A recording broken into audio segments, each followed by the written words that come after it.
tem momentos, por exemplo, que até antes de extinção completa, já não tem mais reversão, porque as populações são tão poucas que não tem capacidade de chances de cruzamento, né, que pudesse aumentar essa variabilidade, que faz com que daí para frente já não vai mais.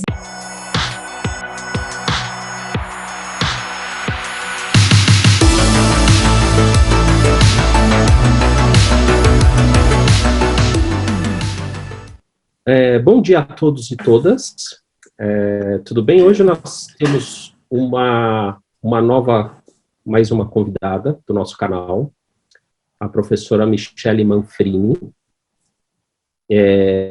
da Universidade Federal de São Paulo, que vai nos falar um pouco sobre um assunto muito interessante e tem correlação com outros assuntos ligados ao nosso cotidiano, que são as abelhas. Bom dia, Senise. Bom dia, Sara. Bom dia, professora Michele. Bom dia. Passo a palavra a você. Bom, então, para começar, eu acho que é interessante eu falar um pouquinho da minha trajetória, né, para vocês saberem quem sou eu e o que eu ando fazendo nesse tempo todo de pesquisa e de uma vida trabalhando com as abelhas sociais. Eu sou bióloga de formação. A minha formação vem da Universidade de São Paulo, do campus de Ribeirão Preto. Desde a iniciação científica, eu trabalho com abelhas, sempre foi uma paixão na minha vida, na verdade, os insetos. Fui procurar as formigas e aí encontrei as abelhas e delas nunca mais saí. Trabalhei com comportamento social de abelhas sem ferrão, a gente vai falar um pouquinho quem são elas. No mestrado, sou mestre em Biologia Comparada pela Universidade de São Paulo. Depois eu fui trabalhar com apis mellifera, como diz o meu ex-orientador, eu fui ferroada, e aí mudei completamente e gostei e fui para as apis, então sou doutora em entomologia, também pela Universidade de São Paulo, e no pós-doutorado eu trabalhei com, sempre o meu trabalho tinha do doutorado para frente um viés de aplicação, e no pós-doutorado eu fui trabalhar com desenvolvimento de ração para as abelhas, apis mellifera, que é o que eu faço hoje. Trabalho com ração, desenvolvimento, que é uma parte bem aplicada, oriento pelo programa de pós-graduação em biotecnologia da Universidade Federal de São Paulo, e por isso que os meus trabalhos são bem mais aplicados, mas as abelhas fazem parte da minha vida, né, de uma maneira geral, e é por isso que eu estou aqui, eu acho que para contar um pouquinho não só dos projetos, mas também sobre curiosidades das abelhas, que eu acho que é bem interessante esse tema, né? Legal, Michele, muito, muito bacana você contar um pouco da sua trajetória, né? Então, quer dizer que você procurou as formigas e chegou nas abelhas, né? Olha que interessante. São parentes, né? Aí, sim, claro. E aí eu gostaria de saber o seguinte, por exemplo, qual que é a importância das abelhas para o meio ambiente? Né? Então, a gente fazendo assim, pensando de uma maneira mais genérica, né? Qual seria a importância delas? Bom, abelhas, como um dos principais polinizadores que nós temos, elas são importantes pela polinização, né? É o principal foco da questão ecológica desses insetos, a parte, né, a questão da polinização. Então, elas são potenciais polinizadores e elas fazem um serviço gratuito para os ecossistemas, para o meio ambiente, que nós chamamos de serviços ecossistêmicos de polinização, no qual é muito difícil da gente mensurar e dar valor para isso tudo, mas elas fazem esse serviço para a gente de uma forma completamente gratuita. Então, elas vão até essas plantas e elas polinizam essas plantas que melhoram, assim, tem várias questões, várias melhorias dessas plantas que são, né, então, além da parte de melhora de fruto, de melhora de semente, né, melhora, então, a qualidade disso tudo, mas também ela traz uma variabilidade genética para essas plantas, e a variabilidade genética, ela é uma chance que todas essas plantas têm de ter características, então, genéticas, que trazem, muitas vezes, melhorias e qualidades para esses organismos. elas trabalham, na verdade, com aproximadamente 85% das plantas com flores, né, de tanto matas e florestas e áreas verdes, e ela atende 70% das culturas agrícolas polinizáveis. Então, assim, é um número muito grande. Ela garante, então, dessa forma, então, a qualidade de todas essas plantas. E, indiretamente, para a gente, ela melhora a nossa qualidade com todos os alimentos que chegam, né, diretamente, aproximadamente 1/3 de todos os alimentos que nós temos na nossa mesa, eles são trazidos por essas abelhas, devido ao serviço de polinização, ecossistêmico de polinização, né.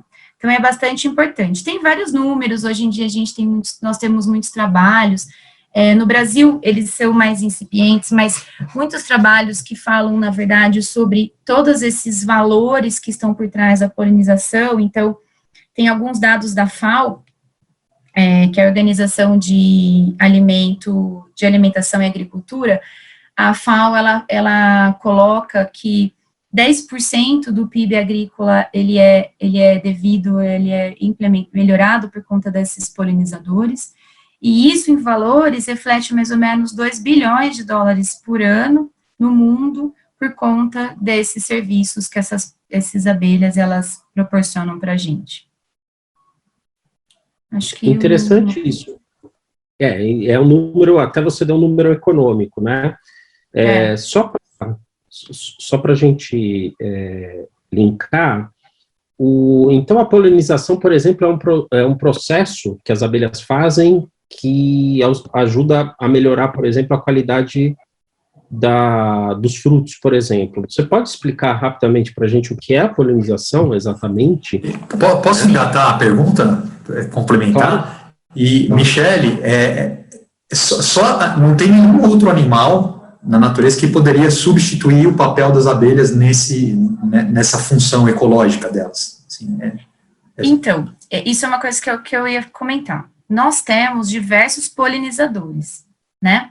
Nós temos polinizadores, muitos são insetos, nos quais as abelhas são os principais, esses polinizadores, mas nós temos outros polinizadores, até vertebrados, que a gente conhece como os morcegos, a gente vê bastante, principalmente polinização de flores, e são plantas que acabam aparecendo somente à noite, tal, tem toda uma questão ecológica e evolutiva nisso tudo.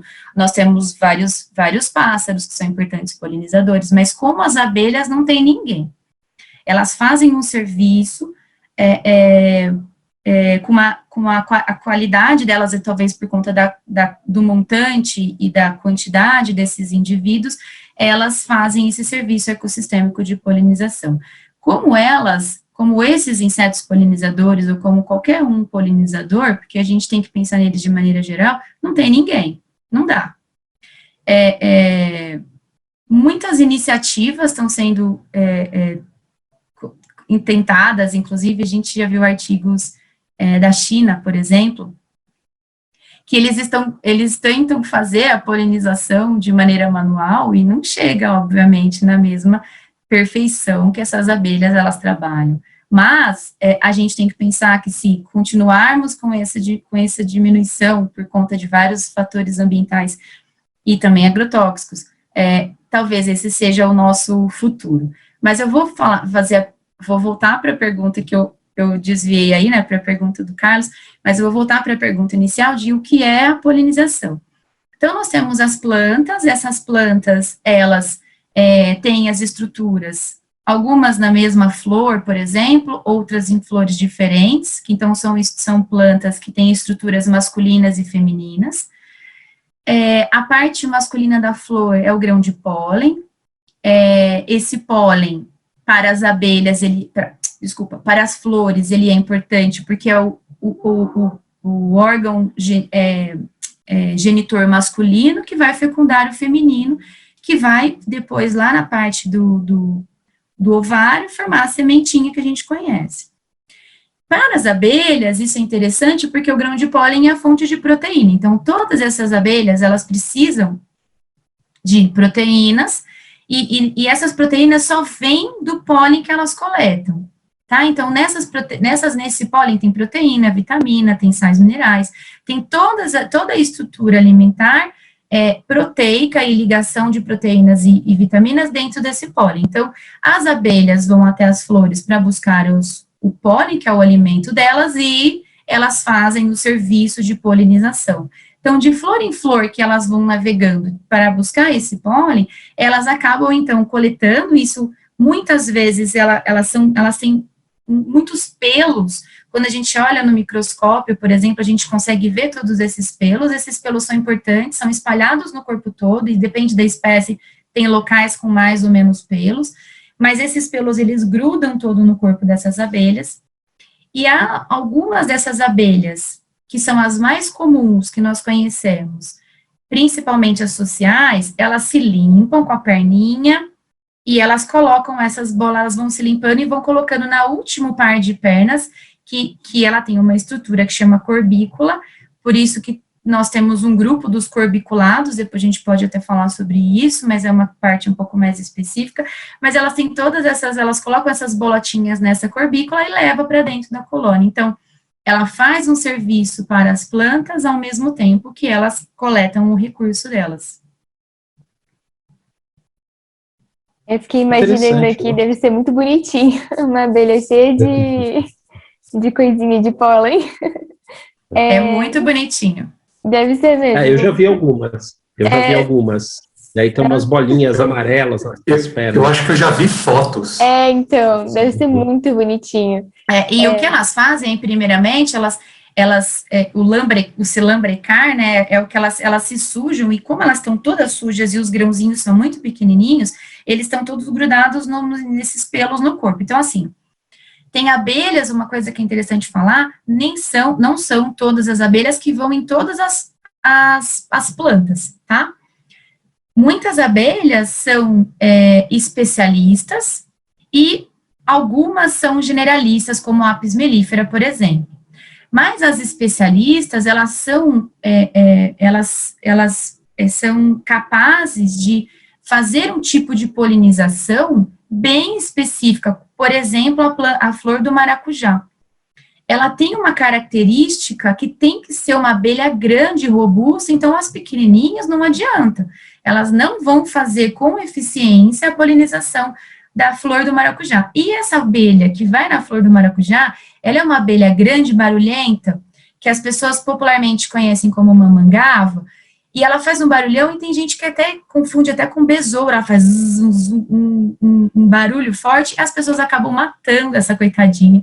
E sem ela no maracujá, o maracujá não é polinizado, porque ela tem que ser pesada, a hora que ela pisa na flor, por exemplo, a estrutura masculina desce, porque ela está pesada, e passa toda, suja, lambreca ela inteira. Então, isso é muito importante de ser falado, né, porque as pessoas, a gente também tem a ideia de que essas conversas nossas, elas tomem agora com a internet, né, então a disseminação disso é grande para as pessoas também entenderem que, nossa, então, aquele ser preto que não é um besouro, é uma abelha, pera, eu não vou matar, né, então, nem o besouro também precisa matar, tadinho, né.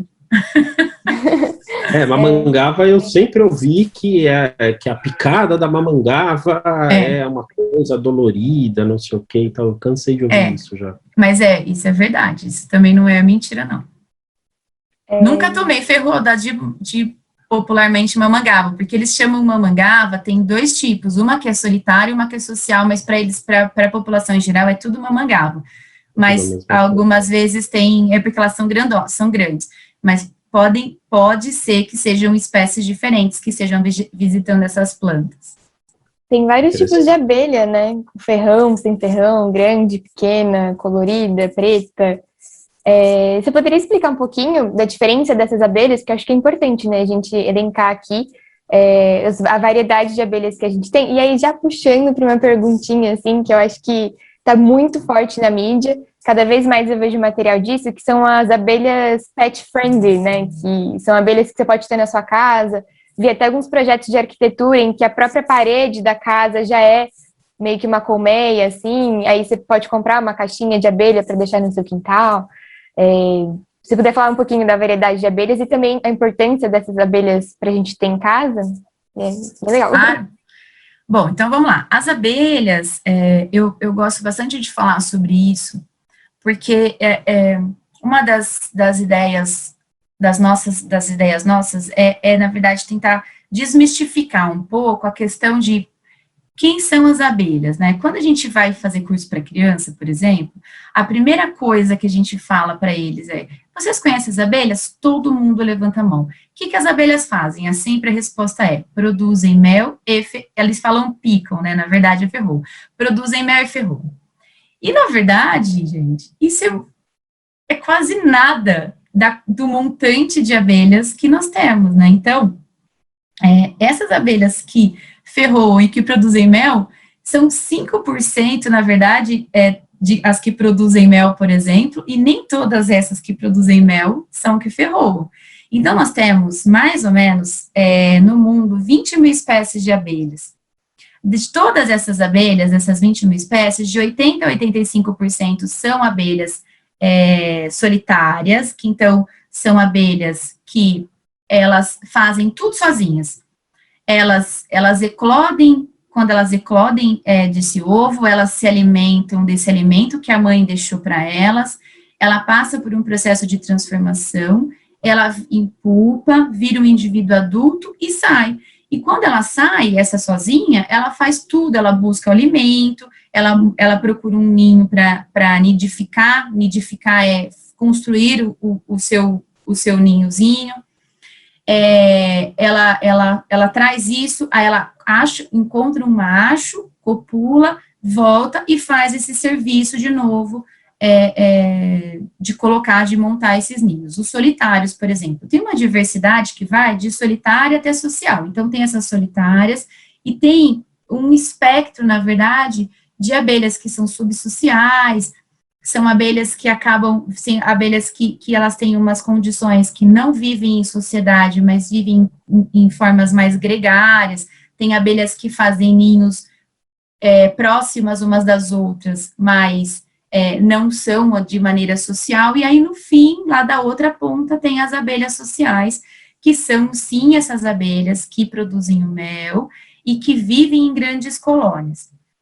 E aí então, só que dessa pontinha que a gente tem do nosso espectro, nós temos as apis mellifera, e que todo mundo acha que a abelha só é apis mellifera. Então, se imagina, de 20 mil espécies, de 80% a 85% são abelhas solitárias, mais ou menos de 10% a 15% são abelhas parasitas, que é interessante falar, porque todo mundo acha que a abelha consegue coletar todos esses recursos.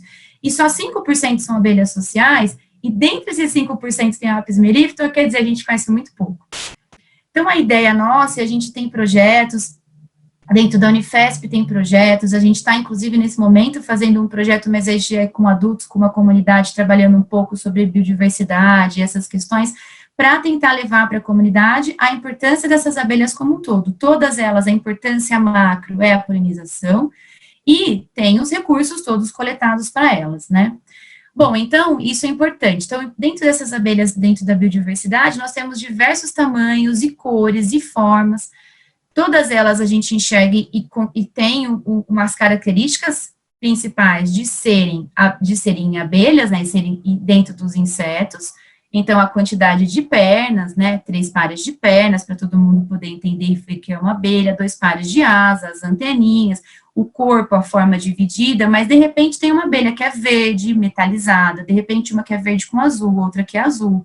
Tem abelhas que são todas plumosas, tem abelhas que têm as pernas lotadas de pelos, tem abelhas que têm o corpo todo peludo, tem abelhas que são com amarelo e branco e preto, bem robusto. Então, assim, tem abelhas que são todas amarelas, então tem abelhas que são muito diversas.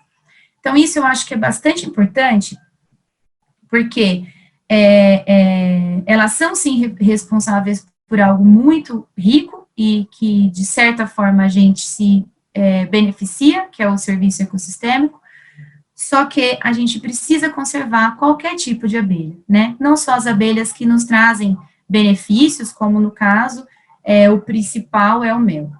Então, aí, indo para a pergunta da Sara, hoje em dia, existem iniciativas de termos dentro de casa animais silvestres, que no caso são algumas espécies sociais.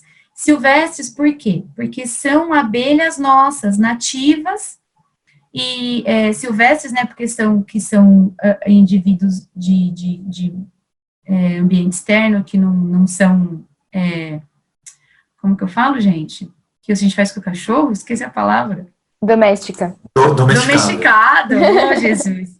Não são domesticados, mas tem super capacidade de conservar. Então, tem gente que conserva, por exemplo, essas colônias de abelhas dentro de apartamento, que não precisa, então, necessariamente ter um espaço fora. Então, tem gente que cultiva, aí tem em condomínios, tem gente que cultiva em casas. Então, e hoje em dia tem projetos de arquitetura que fazem a ligação de jardim, no qual eles colocam plantas nesses jardins, que são plantas que atraem essas abelhas e algumas espécies de abelhas que eles já projetam para poder colocar nesse jardim. E aí eles montam, então, todo esse esquema, já todo organizado, para ter, então, nesse jardim, algumas colônias de espécies sem ferrão. É interessante porque uma das questões que desmistifica um pouco de tipo, a abelha só é uma abelha que tem ferrão, não, nem todas, e essas abelhas, além de você ter a capacidade, a chance de melhorar a capacidade do entorno em polinização das plantas do entorno, né, também tem a capacidade de coletar o seu próprio mel para consumo próprio, que eu acho que é super interessante também, né? Então, a gente fala muito das abelhas e a gente lembra do mel, em especial do mel, mas a gente tem que pensar que abelhas, principalmente as sociais, né, que são essas abelhas que trazem, que dão, que tem a chance da gente coletar esses recursos, tem outros tipos de recursos. Então, o mel, que é o que a gente mais conhece, mas tem pólen, tem própolis, tem isso falando de todas as sociais, geleia real, tá? E hoje em dia fala-se muito e usa-se muito a questão de um outro recurso, que é o veneno, produto do veneno na questão da apiterapia. Isso aí. Só uma coisinha, eu fico vendo muita gente falando que, principalmente quem tem uma questão mais vegana e tal, que faz mal para a abelha pegar esse mel, consumir o mel das abelhas, mas tem algum... só faz mal mesmo pegar o mel das abelhas para elas, ou tem alguma questão de benefício mútuo? Tanto para a gente consumir o mel, tanto para elas tirar um pouco do mel delas, alguma coisa assim? Realmente, a coleta do mel, você está tirando o alimento dessas abelhas. Por isso que a coleta de mel, ela é feita somente em colônias bem populosas, no qual você tira para consumo próprio, porque ninguém toma mel a ideia é tomar mel, sei lá, você pega uma colher, joga na sua banana no café da manhã, mistura em algum outro alimento que você tem hábito, sei lá, mistura na sua granola, coisas geralmente, principalmente ligadas a café da manhã, ou adoçar. Tem gente que adoça café, tem gente que adoça suco, muitas vezes não precisa ser adoçado, mas adoçam coisas com mel. Esse mel que a gente tira para consumo próprio tem que ser realmente muito bem pensado na quantidade de mel que você vai retirar. E a quantidade de mel que essas abelhas também produzem. E o período que você vai retirar. Porque no inverno, por exemplo, não dá para retirar nada. Porque o inverno, ele já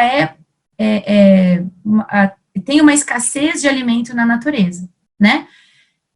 Que as abelhas, elas já sofrem um pouco. Geralmente, nesse período, para quem é criador, principalmente essa criação, uma criação de uso próprio, né, uma criação mais sustentável, nesse período a gente dá até um pouquinho de xarope, que é água com açúcar, para que elas tenham um suprimento de energia que elas precisam, e a gente não vai consumir.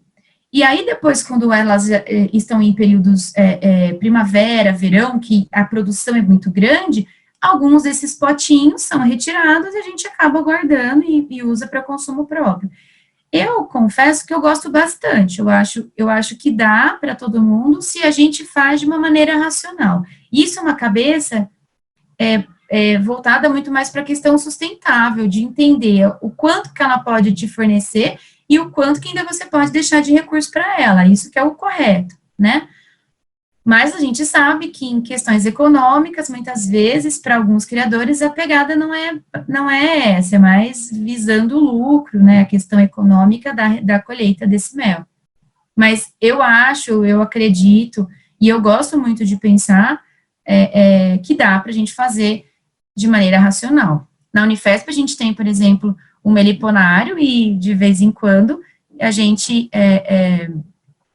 quando a gente não está no processo de alimentação artificial, dá muito bem para estourar um potezinho lá e pegar na colherzinha, pegar na seringa, né? Então, sem problema nenhum.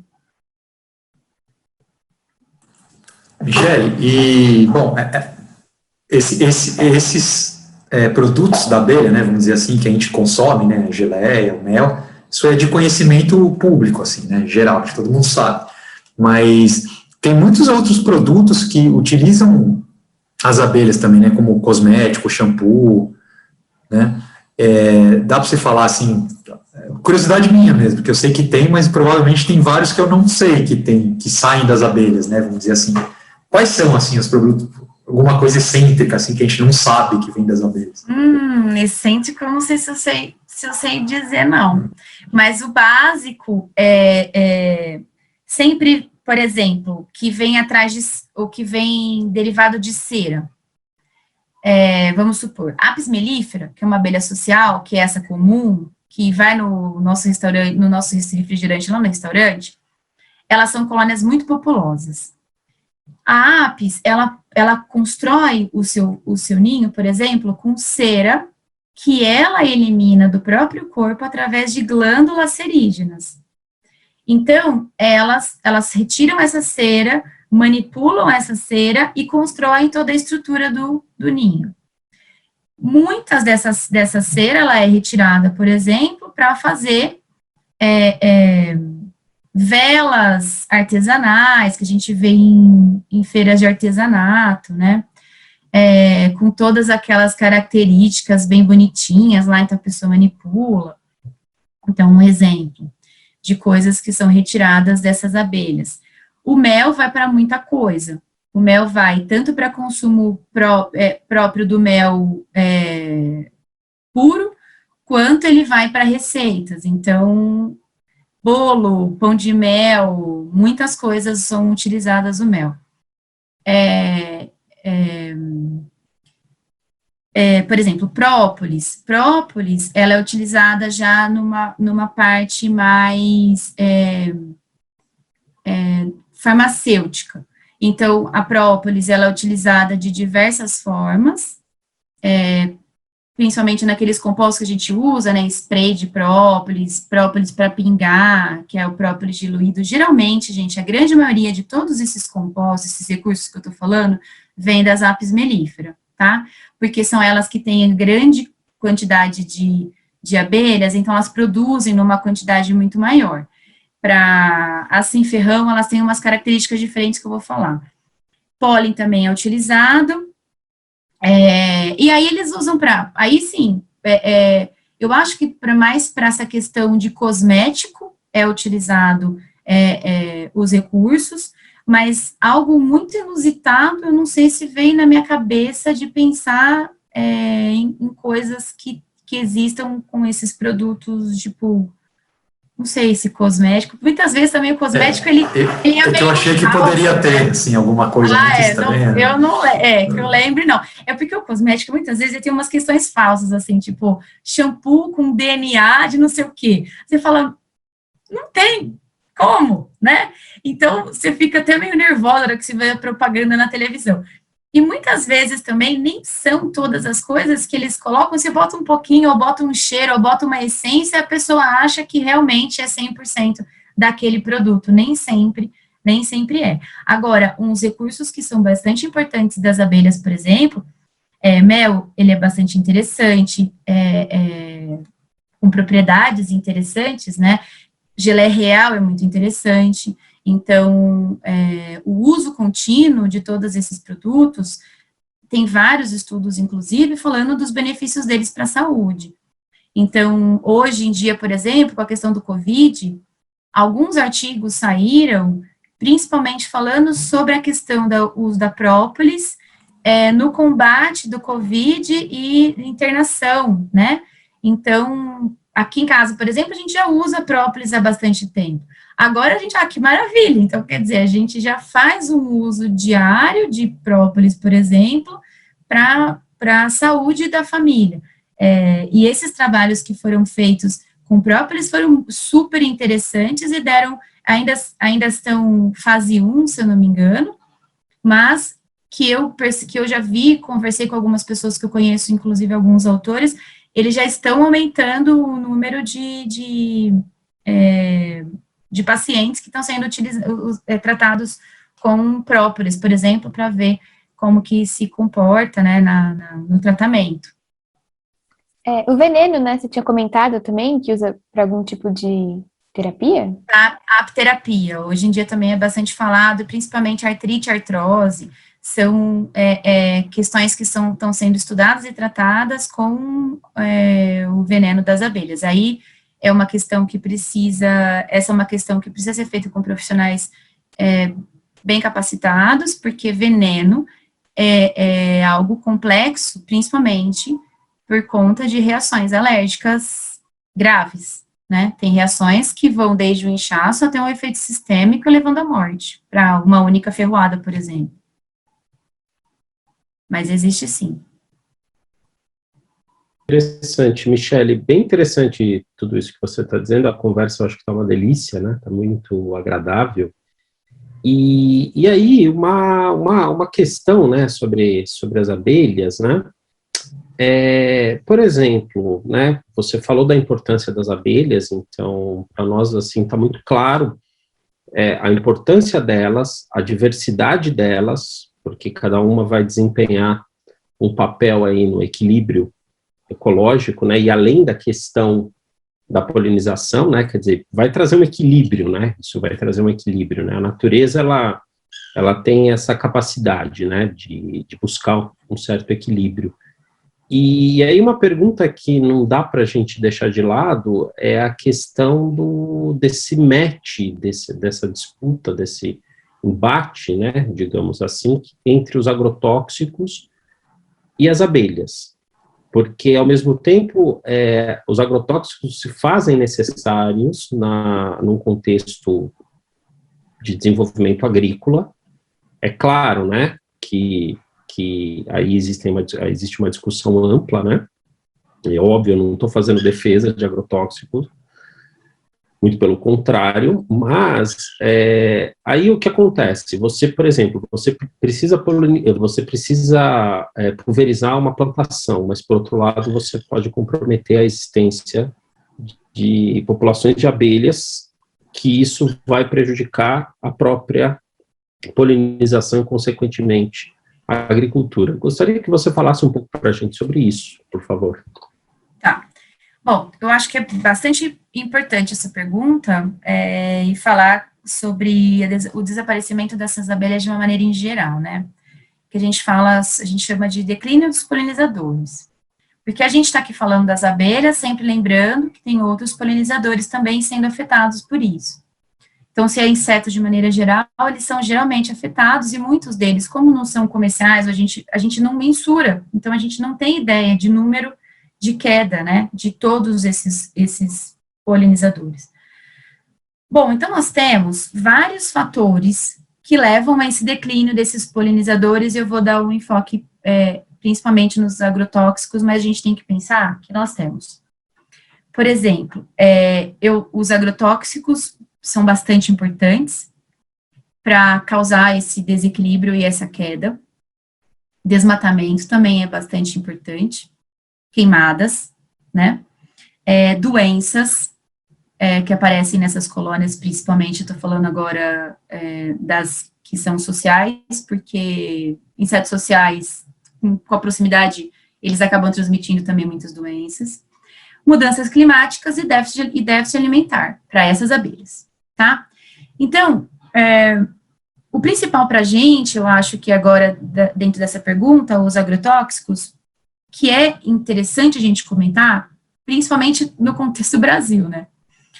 A gente está num país agrícola, um país onde a gente está como uma crescente de números e liberação de diversos agrotóxicos, a gente vê a cada ano, na televisão e em vários meios de comunicação informando quantos foram liberados, quantos mais, então quantos por cento, por exemplo, liberou em não sei quantos anos. Então, assim, a gente só vê um crescente disso tudo. O Brasil é o campeão mundial de uso de agrotóxico.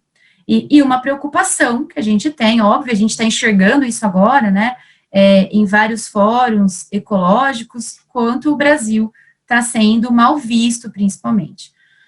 Bom, então essa é uma estatística que cresce a cada ano. E aí, nós temos alguns agrotóxicos em especiais que estão sendo bastante estudados, e esses agrotóxicos, eles causam tanto desaparecimento e morte imediata, alguns causam morte imediata desses insetos, outros causam questões neurológicas que faz com que essas abelhas, elas percam a capacidade de retorno para a colônia. Então, quando começou essa questão toda do Colony Collapse Disorder, que é o desaparecimento das abelhas, e é uma síndrome que começa a ser falada, se não me engano, foi 2006, 2007, nos Estados Unidos, onde eles começaram a perceber que as abelhas, lá tem muito ainda, a grande maioria, e a produção toda é apis, né?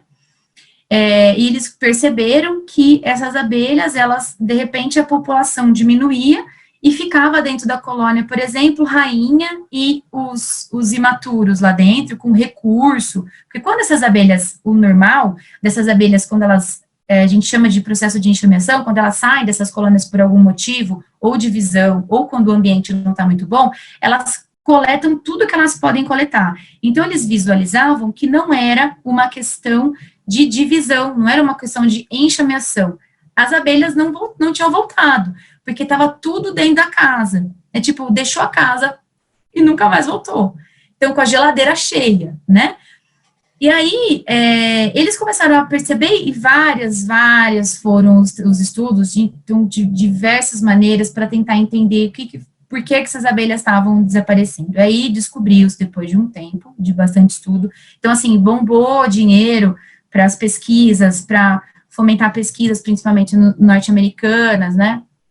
Europa também. Aqui no Brasil também deu uma melhorada nessa questão, mas o grosso ainda foi lá, e assim, campanhas e campanhas para tentar entender isso, por uma preocupação clara, né, que a gente já tinha conversado agora, sobre a questão delas serem importantes para a polinização e todo o benefício para a humanidade. E aí, tem alguns agrotóxicos, principalmente um que são os neonicotinoides, da família das moléculas de nicotina. Esses são os principais responsáveis pela perda de memória dessas abelhas, memória de retorno. Então, essas abelhas, elas saíam para o campo e elas perdiam a memória delas de retornar, elas não conseguiam retornar e morriam no campo, porque elas não têm como voltar, não tem como sozinha fundar um outro ninho, não são abelhas solitárias, são abelhas sociais. Então, elas teriam que voltar, inclusive, para a própria colônia. Então, elas não têm condição de voltar. Essa é uma das questões, principalmente com os neonicotinoides. Tem um outro tipo de agrotóxico, que é o fipronil. O fipronil, ele é bastante usado no Brasil, vou falar de dois que são bastante usados no Brasil, e com lutas bem grandes para tentar diminuir o consumo desses agrotóxicos. O fipronil, ele já faz com que essas abelhas, elas tenham um efeito, dependendo da quantidade de contaminação, elas já morrem imediatamente, tá? Então, não só as abelhas, como vários outros insetos. Isso é importante da gente pensar, porque essa pulverização, muitas vezes, desses agrotóxicos, elas vêm por aviões. Por mais que esses aviões eles passem exatamente em cima da lavoura, o vento faz com que eles sejam dispersados. Então, muitas dessas abelhas, que também, vamos supor que seja uma cultura polinizável ou não, mas independente se tem essas abelhas polinizando, o grosso do problema está sempre no entorno, porque hoje nós temos muitas matas, por exemplo, de conservação, né, então alguns pontos de reservas, e com a questão dos ventos, isso vai para várias áreas, e nas matas, então, está ocorrendo uma diminuição também muito grande desses insetos polinizadores que estão presentes nesse ambiente. Então, isso é bastante sério e é algo que a gente tem que pensar juntamente com outras questões, né? A questão do desmatamento, queimado, porque também, aí ela não tem alimento, né? A gente sabe que as nativas, por exemplo, que as abelhas nossas brasileiras, elas fazem ninho no ambiente natural, em oco de árvore. Se o oco de árvore for queimado, você queimou a abelha também de uma maneira geral. Então, você não está só acabando com a árvore, né? Você está acabando também com essas abelhas que estão dentro dessas árvores, instaladas lá dentro dessas árvores. Então, são questões que precisam ser bem pensadas. Hoje em dia tem alguns estudos bastante interessantes, por exemplo, de trabalhar com drones para pulverizar, que então isso seria uma pulverização um pouco mais local, e aí tentar tirar essa questão dos aviões que levariam esse agrotóxico para outras áreas, então seria um pouco mais local essa questão de pulverização, mas assim, grandes culturas com muitos hectares não tem como fazer algo tão pontual, então são os aviões mesmo que trabalham, o que precisa ter são estudos, né, estudos que mostrem realmente tudo que acontece de ruim com esses produtos que estão sendo utilizados e políticas públicas para tentar barrar o uso de alguns desses agrotóxicos, né. Então, assim, precisa de muito estudo. Bom, e aparentemente no Brasil, infelizmente, ultimamente, é o contrário, né? As políticas públicas são para liberar, né? Passar a boiada. O benefício é para outra parte, né? Pois é. Mas só que isso trará uma conta lá na frente, né? Isso a gente não pode esquecer, né? Então, o que você ganha muito hoje, amanhã pode ser que você não ganhe nada, né? Isso pra gente, a gente corre um risco de sanções terríveis, não só, né, ecológicas, talvez futuras, com o declínio de todos esses polinizadores e todas essas questões que a gente está discutindo, mas também imediatas de boicote de outros países também que não aceitam o que está acontecendo aqui no nosso país, né? Sim, sem dúvida. Porque tem vários países europeus, por exemplo, só uma coisinha que veio na minha cabeça que eu lembrei. Vários países europeus, por exemplo, barraram vários agrotóxicos que foram comprovados pela ciência que são agrotóxicos que causam danos à saúde dessas abelhas. E enquanto a gente está... liberando geral, né? Quase tudo bem, né? Está tudo bem. E essa liberação dos agrotóxicos vem desde 2017, né? Eu lembro que o Brasil chegou a liberar, olha, o número, se não me falha a memória, 59 agrotóxicos que estavam proibidos em grande parte do mundo. De 2017 para cá, houve essa liberação no Brasil, né? E que só é crescente agora, ela vai só tá piorando. A gente tem... os números são difíceis até de acompanhar, para eu te falar bem a verdade. Porque as liberações, elas são feitas de uma maneira que não dá para acompanhar tudo, né? Então... e a hora que a gente viu, já foi. Sim, sim.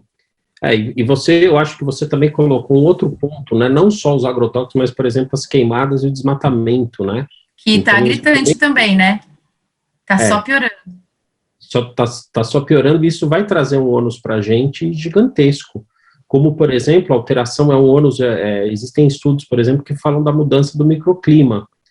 Então, por exemplo, o interior de São Paulo passa por um processo de mudança drástica no microclima. Isso, óbvio, vai comprometer também a população das abelhas. Então, quer dizer, a gente tem todas essas mudanças, né? E isso, mexer com a natureza dessa forma, pode ser uma coisa muito perigosa, né? Porque a natureza, de alguma maneira, ela vai se readaptar a isso no futuro, né? A gente gostando ou não, né, disso. A gente está caminhando para um momento bem perigoso, né, de retorno negativo de toda essa questão que a gente vem fazendo e esses danos todos com o meio ambiente desde sempre, né. Brasil, que é um local muito importante, né, por toda a biodiversidade que ele apresenta, com tudo isso que a gente está percebendo e vendo de uns tempos para cá, isso está crescente, né? Eu acho que agora está intensificado, mas ele está crescente há bastante tempo. A gente não pode falar que tudo é agora.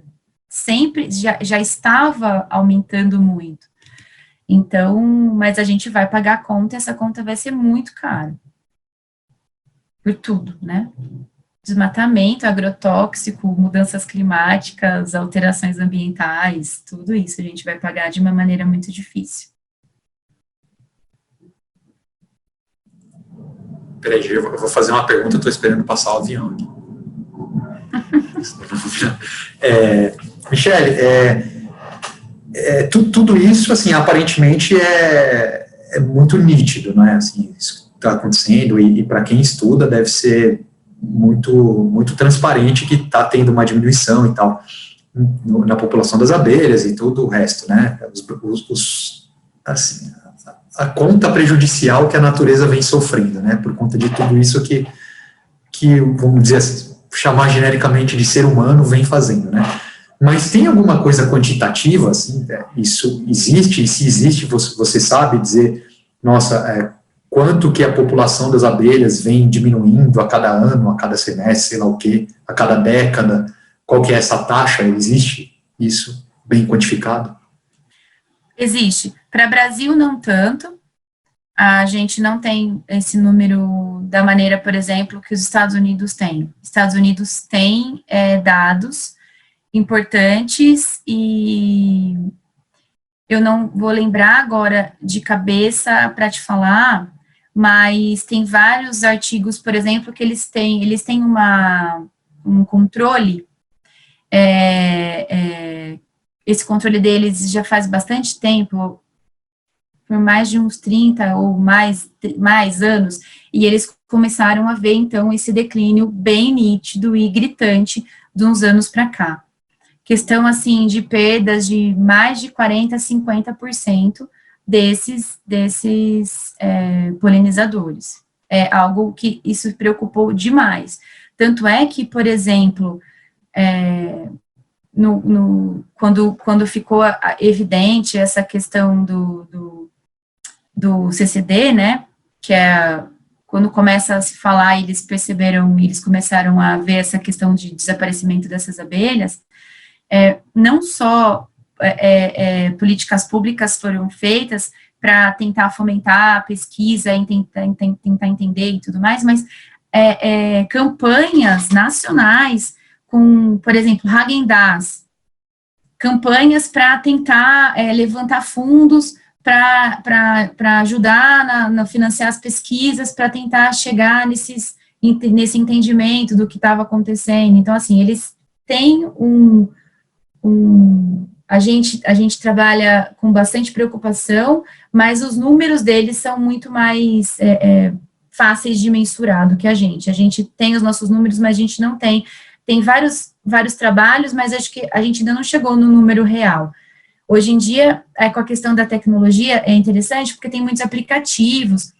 Então, hoje, os próprios produtores, por exemplo, podem colocar a diminuição da sua produção, né, de desaparecimento, de morte, de perda. Se eles encontraram, por exemplo, abelhas mortas, e aí eles colocam um tubinho e envia para estudo para ver a causa da morte, se realmente tinha ligação com agrotóxico. Então, tem várias ONGs fazendo esse trabalho, que é bastante importante. Tem uma ONG muito importante, que é a ONG Be or Not to Be, fazendo até uma relação com o ser ou não ser. E eles têm um aplicativo que é o Be Alert, que então ele está amplamente disseminado, assim, então as pessoas vão dando essas informações, e o Brasil é muito grande, e nem todos os nossos produtores têm condição de fazer um registro disso tudo, né? Então, porque a gente está em muitos locais, a gente tem uma dificuldade muito grande de comunicação principalmente dos produtores com quem faz essas contagens, então, para a gente isso é mais difícil, e é por isso que a gente fica, então, com essa dificuldade de entender quais são os nossos reais números. E esses números, gente, que eu estou falando para vocês, são números que vêm de produtores, de apicultores, que relatam pelo número de colônias que eles têm, porque a gente não vai mensurar, a gente não consegue fazer isso na natureza. Isso já é difícil para a gente conseguir.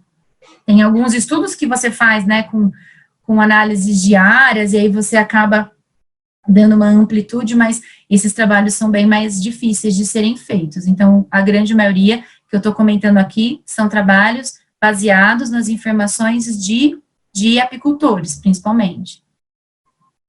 Então, no Brasil, além da gente ter uma penca de agrotóxico que está sendo barrado em vários outros países, a gente também não tem uma política de estudo do impacto negativo desses agrotóxicos, nesse caso que a gente está falando, né, das abelhas. Então, tem política, assim, a gente tem muitas pessoas preocupadas com isso, muitos estudos sendo feitos, mas eu ainda não vi um estudo com amplitude, assim, de eu falar para Brasil, algo muito grande, com números expressivos.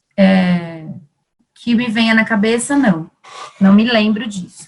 Certo. Mas muita gente preocupada, muita gente estudando as questões dos químicos, né, então, dos agrotóxicos que estão sendo utilizados, e os efeitos na biologia, fisiologia, dos polinizadores de maneira geral, que para a gente engloba tanto a apicultura, que é o que a gente consegue estudar, que são as abelhas apis, e meliponicultura, que são as sem ferrão, que a gente tem tanto as melíponas e os trigoniformes, que são outros gêneros, mas todos de abelhas sem ferrão, cultiváveis, né, que os meliponicultores utilizam para coletar recurso e tudo mais, de maneira econômica, né. Mas a gente tem, sim. Só precisa ser um pouco mais amplo, né? Certo. O que aconteceria, assim, em um caso muito extremo, se diminuísse muito a quantidade, a população das abelhas e até chegar à extinção? Tudo bem, a gente tem um monte de espécies de abelhas diferentes, mas se a gente chegasse num nível tão crítico a ponto de ter uma extinção das abelhas, será que a gente estaria caminhando para isso, ou ainda dá para voltar atrás? Então, a gente tem hoje, com todos esses usos de agrotóxicos no mundo todo, de uma maneira geral, para o Brasil em especial, né, mas a gente, e o Brasil, ele reflete muito essa questão de uso de agrotóxico negativamente, falando em questão dos polinizadores, porque nós temos uma grande biodiversidade. Então, é aí que a gente enxerga, de fato, que o negócio está ruim, porque nós temos uma liberação de muitos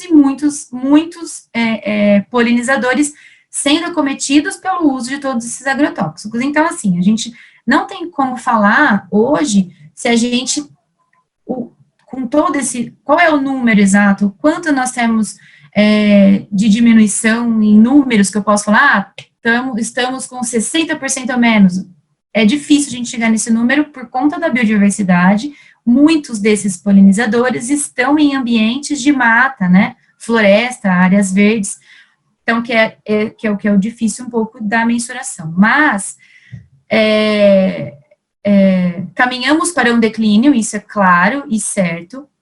Se será 100%, a gente não tem ideia disso ainda, mas só de termos o declínio, a gente é impactado negativamente. Isso é uma conta que não vai fechar, né?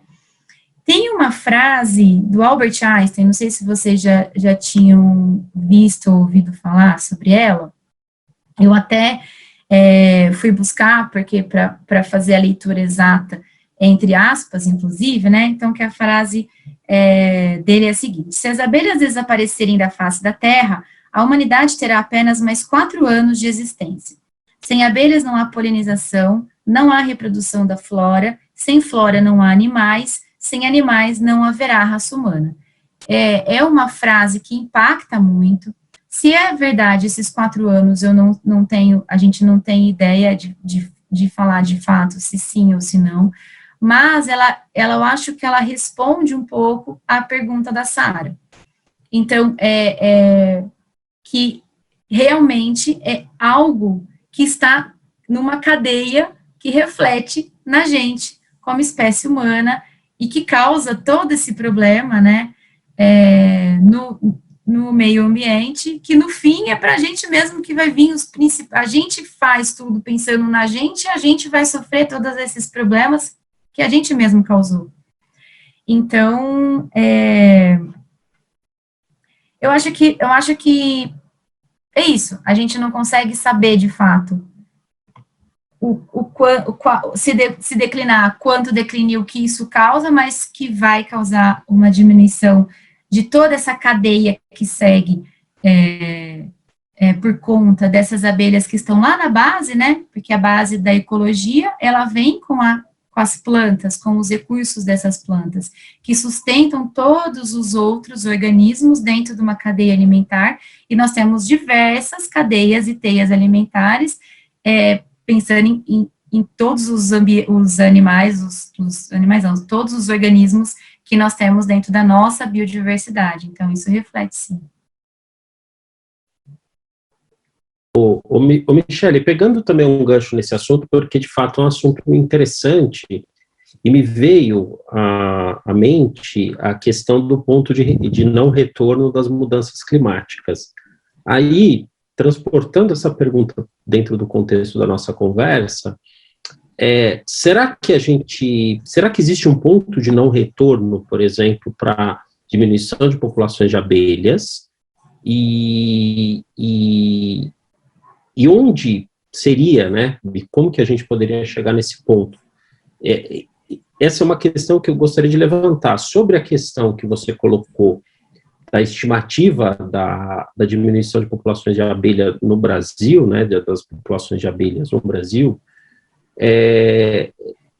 eu tenho a impressão, aí eu gostaria que você pudesse responder, qual a precisão desses dados que esses, por exemplo, apicultores, agricultores trazem, porque a sensação que eu tenho é que a precisão, ela é muito, a estimativa não é de grande qualidade, tá? Eu gostaria de colocar isso dentro do contexto que nós estamos falando. Tá, então vamos na primeira. A primeira era sobre... repete a primeira para mim. O ponto de não retorno. O ponto de não retorno. Bom, se a gente continuar na pegada que a gente está, agrotóxico demais, queimadas e desmatamentos demais, várias espécies que têm populações pequenas, essas espécies têm grande chance de desaparecer, né? Porque muitas dessas espécies, elas precisam encontrar os outros organismos da mesma espécie, por exemplo, na natureza para reprodução. Nós temos áreas de desmatamento que muitas vezes elas inviabilizam que essas abelhas consigam se encontrar. Então, elas vamos supor, tem um fluxo gênico, né, de cruzamento entre esses espaços num ambiente aberto, num ambiente verde, numa mata, por exemplo. Vamos supor que um grande espaço, uma clareira grande, ela é aberta, e ficam 2 pontos nos extremos, exemplo, que elas não têm condição de se encontrar, porque muitas dessas abelhas não vão grandes distâncias, 1 quilômetro, 2 quilômetros, dependendo do grau de desmatamento, por exemplo, você fica criando fragmentos nos quais elas acabam não conseguindo encontrar parceiros. Uma das coisas, por exemplo, que indiretamente a gente causa, que por mais que você não acabe de fato com esses organismos, a questão de dificuldades de cruzamentos, por conta desses fragmentos que são criados, vai gerando dentro desses espaços endogamia, né, que são cruzamentos consanguíneos, organismos que acabam cruzando com seus familiares, com seus próximos.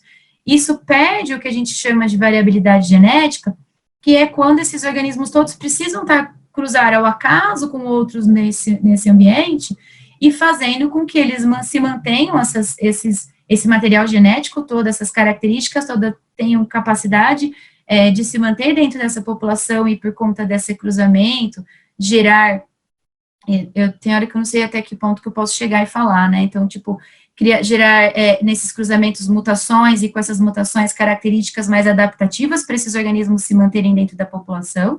Com isso vai acontecendo o quê? Várias populações pequenas que vão se perdendo e vão morrer. Então, a gente não consegue falar qual é o prazo, mas muitas delas, a curto prazo, têm grandes chances de sucumbir. Então, tem momentos, por exemplo, que até antes de extinção completa, já não tem mais reversão, porque as populações são tão poucas que não tem capacidade de chances de cruzamento, né, que pudesse aumentar essa variabilidade, que faz com que daí para frente já não vai mais. Então, muitas podem estar sofrendo essas questões baseado em tudo que a gente está causando. Quais são as espécies, por exemplo, que têm mais chances de se manter? Espécies grandes, né, as mais populosas, por exemplo, e as que são mais utilizadas. Só que lembra que eu falei para vocês que essas são 5%? Se a gente tem que tomar cuidado muito com esses insetos polinizadores, principalmente o que a gente está falando das abelhas, que muitas delas estão em áreas endêmicas, estão em áreas específicas, então não dá para pegar um que está lá no Nordeste, trazer para não desenvolve, então eles estão em áreas específicas, então a gente tem que olhar por tudo que está acontecendo com uma visão um pouco mais macro, porque isso vai acontecer, e todos esses organismos fazendo parte dessa biodiversidade toda, né, então então é uma fauna que ajuda diretamente essa flora, tira a flora, reflete na fauna, então, assim, a gente tem que pensar de um ambiente de uma forma bem mais macro, porque isso já está acontecendo. Qual é a dimensão disso, a gente não sabe exatamente, principalmente para esses grandes polinizadores que estão localizados em ambientes nos quais estão sendo desmatados, e nesse ponto de que pode ser que não tenha mais retorno. Sim, pode acontecer não só para eles, como para qualquer espécie, tá? Que a gente está falando de abelha, em específico por conta do tema, mas a gente tem que pensar que isso vai para todos esses outros organismos, né? Então, nós temos queimada no Pantanal, muitos indivíduos que, por exemplo, são endêmicos de lá, que por conta de não ter fluxo gênico, né, não tem capacidade de se multiplicar ou de reproduzir com outras, vão acabar, a população toda sucumbe, né, então você entra em extinção, as abelhas também, mesma coisa. E em relação aos dados, tem muitas iniciativas de aproximação desses produtores, que são meliponicultores e apicultores, com a ciência. Porque eles eles fomentam a ciência com esses números, e para que a ciência consiga entender o que de fato está acontecendo, o que está refletindo nesses apiários ou meliponários de produção. Muitos deles dão essas informações, e muitos meliponários que a ciência faça estudos, para que a ciência consiga entender o que está acontecendo. Então, O que eu acho só difícil no Brasil é por sermos um país subdesenvolvido, mas dos grandes produtores, mas e os menores, que também estão sendo acometidos? Nem sempre a gente tem esses números deles. Então, essa questão levantada, sim, tem fundamento, porque a gente não sabe, é isso que eu falo, de fato, um número absoluto que a gente possa falar de concreto, exato, não. A gente sempre extrapola, a gente sempre acha que é muito mais, porque a gente tem aqueles dados que não chegam, né, na conta, né? A conta não é feita com todos os números reais, né? Parece que a subnotificação é um grande problema do Brasil, né? Em todas as frentes. Em todas as frentes. Em todas as frentes, verdade. Michele, as abelhas têm algum predador natural?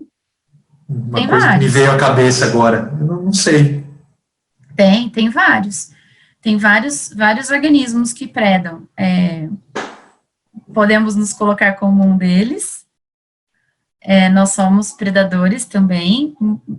Muito hoje se fala para a espécie humana de criação racional, porque antes a criação ela era extrativista, então, tipo, quero mel. Problema nenhum em matar toda a população. Eu vou matar toda a população e retirar o mel. Hoje, então, tem essa criação racional, que teoricamente, mas temos para todos. Não é muito bem assim que funciona, mas na ideia seria isso. Temos outros, por exemplo, macacos. Nossa senhora, gente, fazer experimento em lugar aberto, por exemplo, é saber que vai ter problema com macaco, por exemplo. Tem alguns pássaros, tem alguns anfíbios, que eles acabam formiga. Formiga também é uma coisa que dá ódio na gente, porque elas invadem as colônias, e tem as formigas, que são formigas predadoras, que elas vão lá e se a colônia está meio fraquinha, e elas entram em grande quantidade, as predadoras, por exemplo, elas matam, elas brigam com as abelhas, as adultas, mas elas retiram os recursos das larvas, né, dos indivíduos que estão se desenvolvendo. E tem as que não são predadoras, que vão buscar principalmente mel, mas assim, essa dá menos trabalho, mas é complexo de lidar.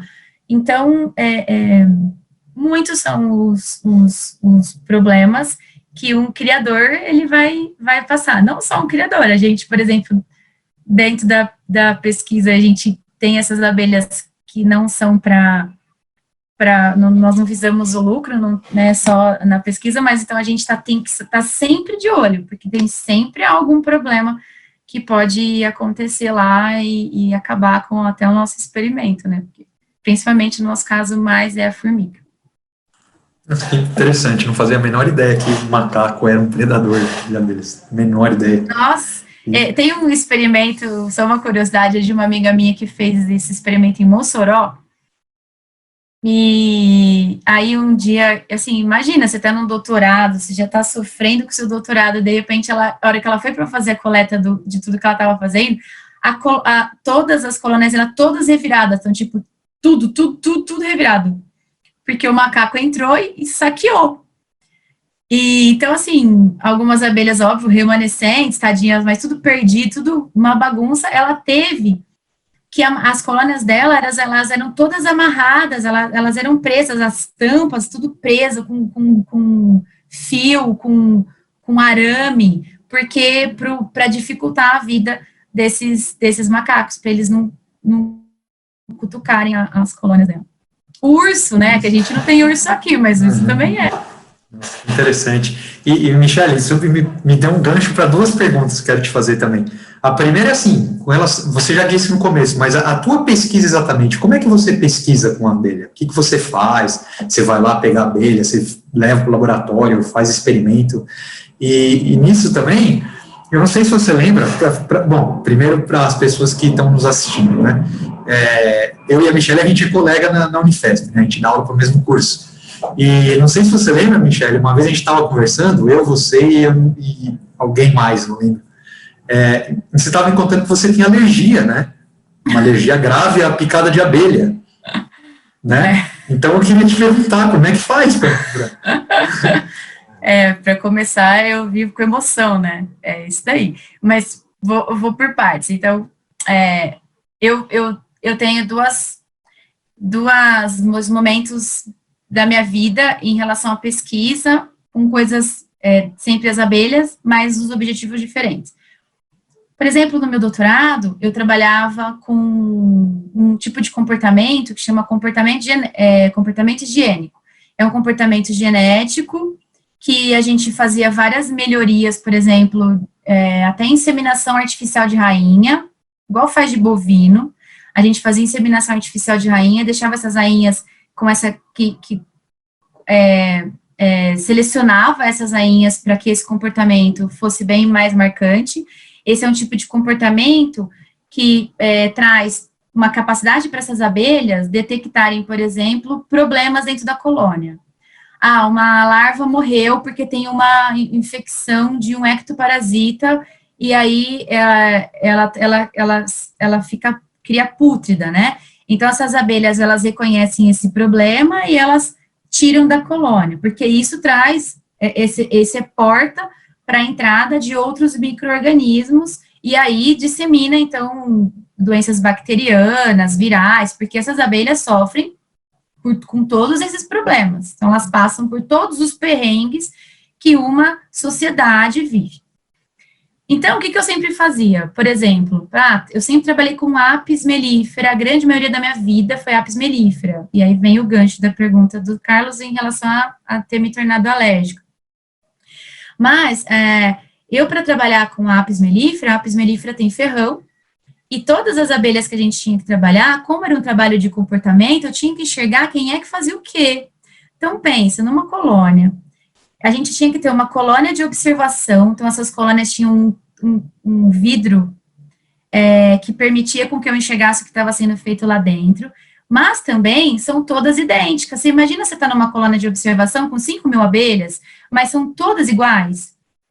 Como que eu faço, como que eu entendo quem é que está fazendo o que lá dentro? Porque uma piscada que você dá, você já perdeu o negócio, porque você já não sabe mais quem é, se aquela que você está acompanhando é realmente aquela que você estava acompanhando. Então, você tem grandes chances de perder o seu experimento. Então, o que eu tinha que fazer? Marcar. A gente marcava todas essas abelhas. Então, a gente punha para quadros de cria dentro de uma estufa. Essas abelhas, a gente fala, elas nascem, mas é emergir. Abelhas recém-nascidas não têm potencial de ferroar igual uma adulta, porque a parte muscular que fica no entorno do ferrão, ela ainda não está madura. Então, a gente marcava todas essas abelhas com umas etiquetinhas, parecia uma escola de samba, ficava lindo. A gente introduzia isso para dentro da colônia e conseguia observar. Então, todo mundo tinha, teoricamente, era quase um nome, um CPF, porque eu tinha, por exemplo, a amarela, a de etiqueta amarela, número preto, etiqueta rosa com número vermelho e azul. Então, eu sabia todo mundo quem nasceu naquele dia. Então, eu tinha o acompanhamento de idade, mas não me servia só ter um acompanhamento de idade, eu tinha também saber quem estava fazendo. Se, por exemplo, a verde 15 está fazendo uma atividade, eu sei que está fazendo é a verde 15, então isso me permitia estudar. Então, isso basicamente, de uma maneira geral, para trabalhar com comportamento. Depois tinha vários trabalhos, tá? Agora, para trabalhar com desenvolvimento de ração, a gente trabalha com todas essas abelhas dentro de laboratório inicialmente, dentro de gaiolas, nos quais a gente alimenta essas abelhas com essas ações que são produzidas e fornecidas para elas. Depois a gente faz todas as análises dentro de laboratório. Primeiro a gente faz análises com proteína, para a gente entender se elas se alimentaram com essas ações, se essas ações elas ingeriram e também elas absorveram. A gente faz análises quantitativas, faz análises qualitativas, faz análises moleculares. É algo bem específico frente a tudo isso, na verdade, que a gente está comentando, né? É isso que a gente conversou hoje, não é o meu mundo dia a dia, meu mundo dia a dia é ração, né?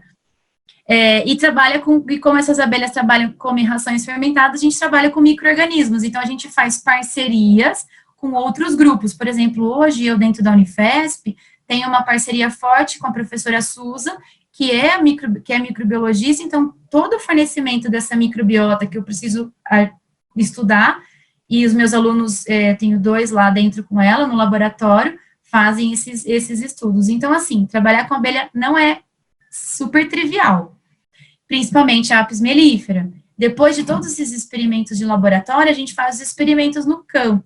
Então, por conta, realmente, de eu ir muito, muito, muito para o campo, mas eu ia de uma maneira, vou dizer que sem vergonha. Porque, primeiro que eu já disse que eu estudei em Ribeirão Preto, lá é um calor insuportável. E imagina você botar aquela roupa inteira no dia que está 40 graus na sombra. Então, assim, eu tinha uma preguiça, e aí, então, eu enfiava só um blusão com um chapéu, assim, muitas vezes eu não punha luva na mão, e eu manipulava as coisas com um fumegador, que é aquela fumacinha. Para quem assiste Globo Rural, sabe que é aquela fumacinha que faz as abelhas ficarem meio perdidas. Então, eu fui levando muita ferroada, e ao invés de eu me tornar, do meu organismo se tornar resistente, eu comecei a ficar muito suscetível. Então, eu tive vários eventos péssimos, desde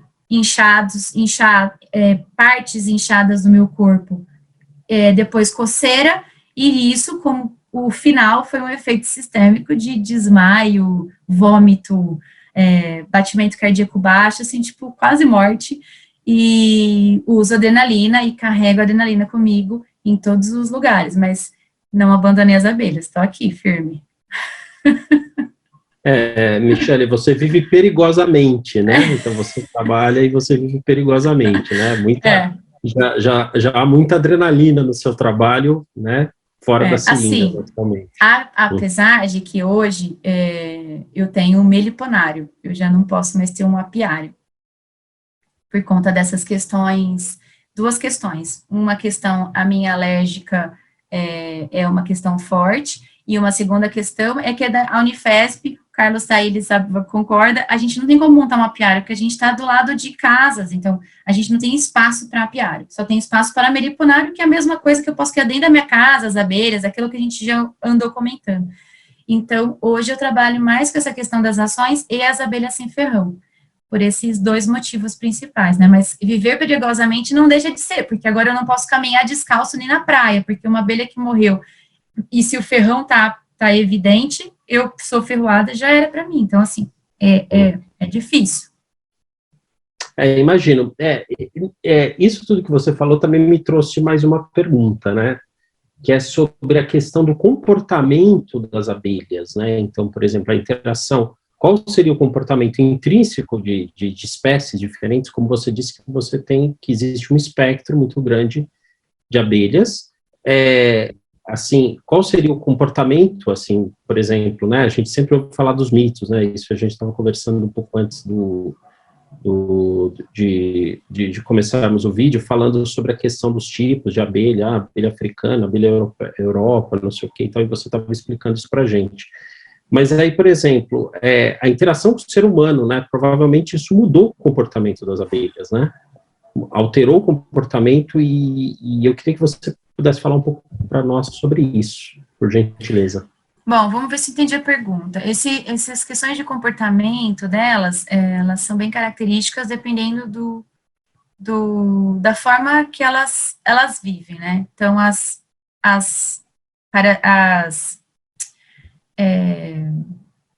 sociais vivem de uma maneira completamente diferente das solitárias, né? Uhum. E muitas solitárias têm ferrão também, tá? Bom, o comportamento, muitas vezes, dessas solitárias em especial,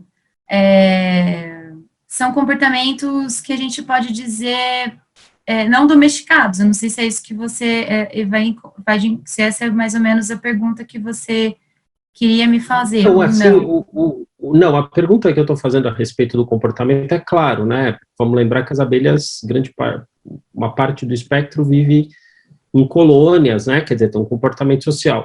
Mas, assim, um comportamento em relação à interação com o ser humano, né? Por exemplo, assim, se você tivesse um enxame, né? E eu estou supondo aqui, eu não sou especialista, mas se você tiver um enxame, por exemplo, na natureza, ele vai ter um certo comportamento. Agora, por exemplo, se a gente tiver um enxame, sei lá, no centro de São Paulo, ele vai ter outro comportamento, porque o ambiente vai ser completamente modificado, né? Então, é nesse sentido. Tá. Então, aí, nós temos questões, essas questões comportamentais, independente do ambiente que elas estejam, muitas dessas questões são inatas, elas vêm com isso, elas vão trabalhar da mesma maneira, tá? O que vai mudar, muitas vezes, é fonte de recurso, é onde elas vão coletar, mas comportamento, por exemplo, elas fazem. Então, o que eu quero dizer? O que é um comportamento inato, por exemplo? Se a gente está pegando, então, uma abelha sem ferrão, que é uma abelha que nós temos, nossa, que elas estão lá no oco da árvore, de repente, alguém toca o telefone e fala, eu tô aqui numa mata e pegou fogo e tem uns ocos aqui que tem umas abelhinhas aqui dentro que que vai ter que ser retirado, sei lá, uma área que vai construir alguma coisa e, tem no muro tem abelha. Vocês podem tirar, então, o que as pessoas fazem, né? Os meliponicultores, ou as pessoas conhecedoras das abelhas, elas vão nesses ambientes, recolhem isso e trazem e colocam numa colônia racional. Essas colônias, elas são estudadas, quando a gente fala de abelha social sem ferrão, elas têm tamanhos apropriados para cada espécie. Então, isso a gente já tem estudos, por exemplo, de manejo. Então, a gente tenta tirar de um local e tentar colocar num ambiente que adeque, porque não adianta eu pegar uma colônia pequena, não muito populosa, de sem ferrão, e botar numa colmeia racional gigante. Isso para ela é ruim. Por quê? Porque elas têm que manter a temperatura interna. Então, elas teriam um sacrifício muito grande para elas fazerem essa termorregulação e manter essa temperatura. Então, de início, a gente faz isso, mas essas questões todas são questões que a gente melhora para que a gente crie, mas comportamentos que são delas. Então, vamos supor, essa que está no oco da árvore, vamos supor, ela tem uma característica de confecção de entrada de ninho específica. Muitas abelhas sem ferrão, a gente sabe quem é que está lá dentro desse oco somente pelo tipo de entrada de ninho que ela faz. Então, vamos supor, eu pego uma abelha conhecida, jataí é bem conhecida. É uma abelha bem pequenininha, que tem gente que confunde até com mosquitinho, mosquinha. É abelha, ela é bem pequenininha. Ela faz uma entradinha que parece um canudinho de cera, e o canudinho ela é uma cor meio amareladinha, assim, um amarelo bem clarinho. Então, ela faz esse caninho. Se eu tirar essa abelha do oco, eu perdi o cano, tudo bem. Botei ela dentro de uma... Isso é um comportamento. Botei ela dentro de uma colônia racional, vai dar algum tempo... Depende do tamanho da população que elas têm, mas em alguns dias a gente já consegue ver que, o caninho está lá. Então, por mais que a gente mude o ambiente drasticamente, comportamentos inatos são comportamentos que estão presentes nessa população. Então, por exemplo, ela vai trabalhar de uma maneira que ela sabe trabalhar. Então, ela constrói o favo daquela maneira, o favo de cria. O favo de alimento, ela tem a posição exata onde ela vai colocar, por mais que você fique mudando, assim, o padrão comportamental, ele é um padrão comportamental porque ele é uma herança genética, tá? O que a gente tem, então, hoje são modificações que a gente faz para facilitar, principalmente, o nosso trabalho com elas. Mas a questão genética está presente, e ela está lá, e ela vai ficar lá. Igual uma apis mellifera, por exemplo, que constrói o alvéolo de forma hexagonal. Ela vai construir daquele jeito, independente de onde ela estiver, independente de que modificação a gente tenha feito com ela. Não sei se era essa a pergunta. Não, a pergunta era bem essa, sim, né? Porque... E por que eu pensei nela, né? Pensei no aspecto de imaginar, por exemplo, que as abelhas interagindo com o ser humano, elas poderiam, de fato, sofrer uma alteração drástica no comportamento, né? Alterar o comportamento, adaptar o comportamento à interação humana. Mas você respondeu, deixou claro. Então, uma coisa que eu acho que é legal da gente sempre pensar, que essas questões de alterações, qualquer tipo de alteração que aconteça, e o comportamento... Muitos desses comportamentos são comportamentos que são características genéticas, a gente enxerga isso de uma maneira, a gente fala que é uma questão fenotípica, que é quando a gente enxerga aquilo que está contido dentro das informações dentro dos cromossomos, né, que todas as informações genéticas que esses organismos todos eles trazem.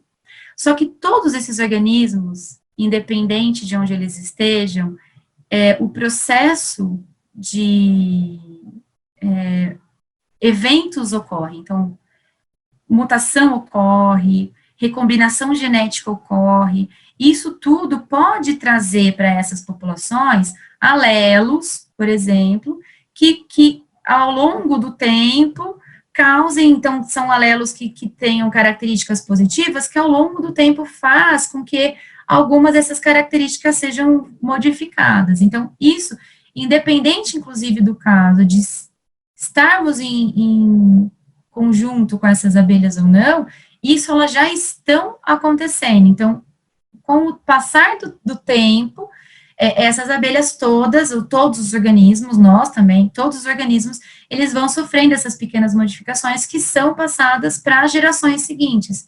E com isso, então, lá na frente que a gente consegue muitas vezes ver vários eventos, ou até espécies diferentes, mas em caso de espécies são eventos bem longos, que a gente chama de especiação, por exemplo, a gente vê sempre porque mudou muito esses tipos de material genético, esses cromossomos todos, esses genes todos, esses alelos todos estão diferentes, causando, então, características diferentes, com comportamentos diferentes, ou coisas diferentes que elas fazem, que elas se comportam dentro da colônia, né? Legal, Michele. Deixa eu te fazer uma pergunta, eu já sei a resposta, mas para quem nos assiste e não trabalha, né, no meio acadêmico, científico, a gente gosta de, no canal aqui, deixar claro, né, como é que funciona, assim, por cima, né, mas como é que funciona a pesquisa científica, né. Você tem um laboratório, você vai coletar material na natureza, e você tem a sua colega colaboradora que tem o laboratório de microbiologia, né, que leva os micro-organismos para você fazer sua pesquisa, e tudo isso é com financiamento de agências de fomento, né. Então, são projetos, né, que são financiados. Eu tenho alunos, eu tenho, no momento, 2 alunas de mestrado, bolsistas, que são do programa de pós-graduação em biotecnologia, 2 alunos de iniciação científica não bolsistas. Um projeto aprovado, mas não por agências de fomento públicas. Então, é um projeto com parceria privada, que no momento está dando respaldo para o andamento dessas pesquisas. Mas tem eu não estou com projeto aprovado em agências de financiamento, então não tem, né, nós temos CAPES, CNPq, FAPESP principalmente, né, e CNPq. Então, não tem nenhum, mas eu estou com esse projeto aprovado. Mas o que a gente tenta deixar passar para quem está nos assistindo, né, é que, assim, o financiamento à ciência, ele é muito importante, né, porque sem isso não tem como fazer nada em ciência, né. Então, assim, corte de bolsas, corte de projetos, corte de verba, afeta todas as pesquisas, inclusive uma tão importante como a que você faz, né, que reflete em toda a população, né, qualquer ser humano.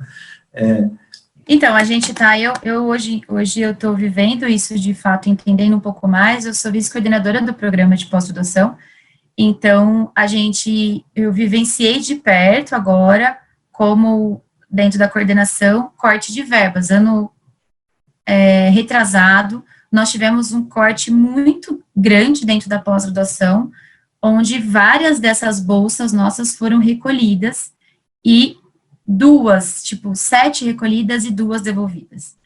Isso para a gente é muito ruim, porque nós, pesquisadores, que eu acho talvez que é bastante interessante mesmo essa parte de vocês do canal, para que também as pessoas entendam um pouco qual que é o nosso papel. Então, a gente está dentro das instituições, no nosso caso, instituições públicas, a gente faz muitas coisas dentro da universidade. Então, a gente tem a parte de graduação de aula, né, aula na graduação, gestão, a parte da pesquisa e também a questão de extensão, que hoje em dia está sendo muito cobrado para a gente.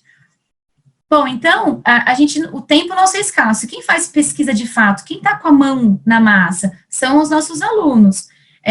Por sorte, as minhas 2 alunas, inclusive, passaram no processo seletivo e ficaram 10 meses esperando para se matricular, para ter uma bolsa disponível. Então, quer dizer, são 10 meses de vida, a gente não diz perdido, porque elas estavam estudando e tinham muita garra, mas elas poderiam estar com 10 meses na frente, porque isso faz uma diferença lá na frente, na hora de você buscar um emprego, né, ou aumento, melhor quantidade, melhor qualidade de salário, porque é mestre, ou porque é doutor. Então, por exemplo, isso é bem difícil para a gente. Então, a gente também tem, além dos cortes dessas bolsas, nós, como pesquisadores, então, a gente precisa, primeiro, né, precisamos desses alunos fazendo pesquisa para tocar as nossas linhas de pesquisa, nossos projetos, que a gente está junto, mas quem é mão na massa, de fato, 100% quase, são os nossos alunos. As bolsas estão difíceis, mas os projetos também estão difíceis. Então, muitos cortes, a gente pode, por mais que estejamos dentro do estado de São Paulo e tenhamos FAPESP dentro do estado de São Paulo, está muito difícil conseguir um projeto aprovado, porque eles querem sempre excelência, e a gente não necessariamente a gente consegue produzir e publicar da forma que a gente gostaria de publicar, porque a gente falta todos esses recursos, né? E aí, eu consegui, por muita sorte, luta, esse projeto aprovado por via particular, né, que é um projeto que é feito pelo Rotary de São Bernardo do Campo, o Parque Ecológico Imigrantes, que a gente faz um trabalho com eles lá, e a Unifesp, que permite, então, deu bolsa para aluno no começo até vir em Bolsa CAPES, ajudou com financiamento, porque os nossos projetos são caros, então, toda vez que a gente fecha um projeto, essa semana mesmo a gente estava conversando, inclusive com a Susan, a gente começa a falar de quanto vai custar aquele artigo, né? E não é teórico, então a gente põe preço, então a gente sabe quanto custa um artigo, a 20 mil reais, 30 mil reais, não é fácil isso. Isso que eu estou falando de artigo barato, tem artigos que são muito mais caros do que isso. Então, não é tão fácil assim. Então, para publicar fica difícil, e quanto menos você publica, menos verba você consegue, porque os cortes estão muito grandes. Então, assim, é uma bola de neve que fica impedindo a gente de fazer, de fato, aquilo que a gente gostaria de fazer. E muitas vezes a gente publica, não com tudo do jeito que a gente gostaria que fosse, porque a verba não chegou, você não conseguiu fazer toda a parte que você pensa em fazer, e você tem que publicar, então você, vai publicar em revista com qualidade menor, com aquilo que você tem, porque você precisa também do número. Então, assim, é terrível. Estamos num momento péssimo ainda, né? Se estava ruim, agora está bem pior. Sim, imagino mesmo. Eu acho que você colocou bem aí um cenário muito difícil que a pesquisa brasileira tem enfrentado, e legal você colocar, por exemplo, tudo que um pesquisador faz, né? Então, a gente dá aula, a gente faz pesquisa, a gente orienta, a gente faz extensão, a gente faz gestão, né? E a gente limpa laboratório. A gente limpa laboratório. A gente rega a planta. E tem uns doidos que ainda vão fazer canal no YouTube, né? Como se já não tivesse nada a fazer. Também, né? E tem isso também, né? Não satisfeitos com tanto trabalho, vão buscar mais ainda. No domingo, né? No domingo. Domingo. Porque é importante, porque a sociedade acha que a gente só dá aulas, né? Então é interessante, né? Às vezes as pessoas como se isso já não fosse muita coisa, diga-se de passagem. Como se já não fosse muita coisa, né? Porque você tem fora da sala de aula, para você chegar numa aula, né? E aí você tem o pós-sala de aula, né? Você tem o antes, a aula e o depois, né? Então você tem tudo isso, né? Mas, Michele, então, o papo está muito bom, tá uma delícia. Eu admito que eu vou adorar conhecê-la pessoalmente em breve, tá bom? Faz questão de recebê-los todos depois no nosso meliponário lá da Unifesp. Será um prazer, daí, se tiver um cafezinho, melhor ainda. E daí, com mel. Com mel. Com mel, perfeito. Era perfeito. Mas a gente precisa ir terminando, né? Porque isso aqui tá de fato muito gostoso. Eu acho que a conversa, você trouxe elementos assim muito interessantes, que dá uma margem para uma discussão muito ampla, né? Que envolve o papel das abelhas, que envolve o ecossistema, que envolve o âmbito econômico. Eu acho que você trouxe vários aspectos interessantes, mas a gente precisa ir terminando. E daí, como o nosso canal a gente tem uma tradição, né? A gente sempre pede 3 dicas, né? Assim, que não precisam ter nada a ver com o assunto, tá? Que o assunto de hoje nosso foi abelhas, né? A gente gostaria de uma dica de banda, pode ser cantor, pode ser música, pode ser álbum. A gente quer uma dica de filme e uma dica de livro, né? Então a gente gostaria de pedir para você essas 3 dicas, por favor. Ixi, banda tem tanta coisa que eu gosto, gente, que não sei nem o que eu falo aqui. Bom, depende muito do momento que eu tô, mas uma coisa que eu geralmente tenho muito no carro para ficar feliz e cantar, adoro Jota Quest, por exemplo. Adoro. A Jota Quest. Que eu acho que é uma coisa que me possibilita cantar um pouco, esquecer todos os problemas que a gente tem no dia a dia, então isso é o que eu uso bastante, geralmente uso. Livro, eu tô lendo um que eu gosto, que eu tô adorando, que é o Sapiens. O Sapiens, do Harari, né? Tô amando, mas ele é um livro que ele tá bem dentro do meu gosto mesmo. Então, como hoje a gente precisa... Ultimamente, eu acho que eu leio menos do que eu gostaria de ler, ou que eu lia antes. Eu acho que tem várias questões, principalmente a internet, que faz com que a gente acabe perdendo bastante tempo mesmo navegando na internet e fuçando em todas as besteiras que hoje estão disponíveis, né? Porque tem muita coisa boa, mas a gente à noite está focado nas besteiras, né? Mas o Sapiens eu recomendo super, não só para quem faz biologia, mas eu acho que ele passa por uma visão bem legal dentro ainda não terminei, mas ele faz um histórico de humanidade e muito interessante a abordagem do livro. E o outro é filme. Filme, gente, eu tô bem ligada nas séries. Pode ser série? Pode também, claro. Pode. Série é um negócio que eu ando assistindo bastante e, ultimamente, com todas as questões que a gente está passando, eu tô focada em algo que me faz não me deixar tão triste, mas tem algum apelo que me faça pensar em algumas coisas. Então, acho que no momento que eu tô assistindo uma série que chama This Is Us. Eu não sei se vocês já viram ou não, mas é uma questão que envolve... É uma série que envolve questões familiares. Então, ela é leve, porque eu não estou com tudo que está acontecendo, e eu acho que no momento que nós estamos, a gente não tem como estar bem 100%, né? Não sei se tem alguém bem nessa situação que a gente está. Então, para me deixar um pouco mais feliz, essa série é um feliz que eu choro todos os finais de episódio. Mas eu choro porque eu penso em coisas, assim, né? Ou me remetem situações, mas eu não choro de tristeza, eu choro de emoção, assim. Mas eu estou amando essa série. Estou gostando bastante. É isso, gente. Então muito legal, Michele. Posso só uma observação, Rodolfo? E aí, Michele, não sei se você pode falar agora ou você deixa depois, a gente põe na descrição do vídeo, referências sobre o tema também. Se algum livro que você acha interessante, algum artigo de divulgação, ou até mesmo acadêmico. Pode ser agora ou depois, você manda depois. Se eu puder deixar depois, porque eu vou dar uma pesquisada em alguma... Vocês querem coisas em inglês ou vocês precisam que sejam, tipo, divulgação científica, coisa mais digerível? O que você achar melhor. O que você achar melhor. Referência sobre o tema, tá? Tá bom, eu passo para vocês. Passo sim. Amanhã Pode ser amanhã? Pode, quando você quiser. Pode. Tá, amanhã eu faço isso, eu mando tudo para o Carlos, os links ou os PDFs e algumas coisas assim gerais e coloco para vocês. Tá.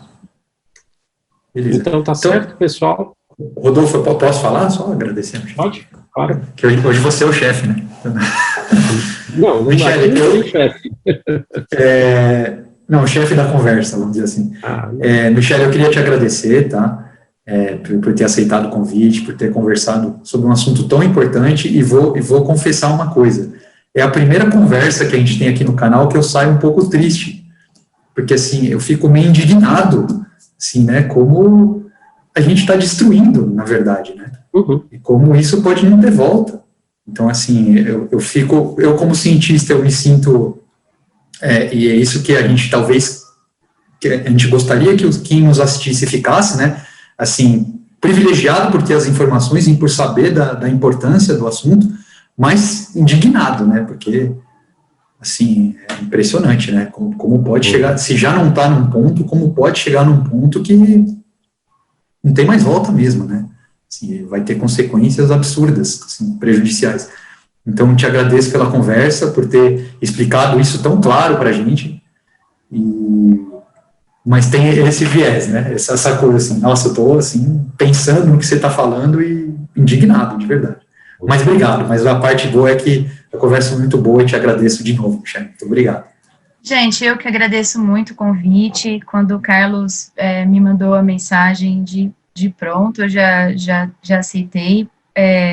Várias questões, primeiro que eu acho, eu gosto de falar sobre isso, e eu acho um tema bastante importante, não só porque vocês podem ter percebido que, de fato, eu só trabalho com as abelhas, mas o que eu faço, de fato, não é nem muito tudo que a gente conversou, mas isso faz parte no meu dia a dia, então, é algo que a gente acaba lendo e também participando um pouco mais, com mais afinco, né, em todas essas coisas que eu leio e trabalho. Mas eu acho também que é muito interessante esse momento que a gente está remoto, que a gente tem essas possibilidades de encontros, né, encontros com temas diferentes, né, no caso de vocês, um canal que eu acho bastante interessante, a proposta de vocês, eu acho que ela é super válida, trazer, então, vários temas diferentes dentro de ciências, que a gente possa, então, ter uma conversa agradável e gostosa, e falando de um tema que é importante, mas de uma maneira mais leve, né, que traz, então, essas informações de uma forma de conversa, né, a gente está tão acostumado, assim, a dar uma palestra, e aqui não é uma palestra, é uma conversa, então, é quase uma conversa de bar, né, faltando só as comidinhas e as bebidinhas e as coisas gostosas de bar, já que a gente não pode ir no bar, então a gente conversa aqui, então eu agradeço demais, gente, essa conversa que para mim foi muito boa, agradável. Quando a gente abrir, né, convido a todos para participar participar não, para ir lá visitar lá o meliponário, porque a universidade ela é aberta, né, e é só mandar o contato e pedir para conhecer, que quando puder, né, na hora que a gente abrir, eu vou estar lá esperando vocês, em especial, e quem quiser conhecer o meliponário e a linha de pesquisa e as coisas que a gente está fazendo lá. Obrigada, gente, mais uma vez. Legal, Michele, obrigado. Obrigado. Muito obrigado, Michele. Obrigado mesmo. Pessoal, então, até mais e venham conosco nessa jornada. Olha lá, já está esquecendo, né? Curte, compartilha, blá, blá, blá, blá, blá. Verdade. Curtam, compartilhem, comentem e venham conosco nessa jornada. Um abraço. Valeu, pessoal. Tchau. Tchau.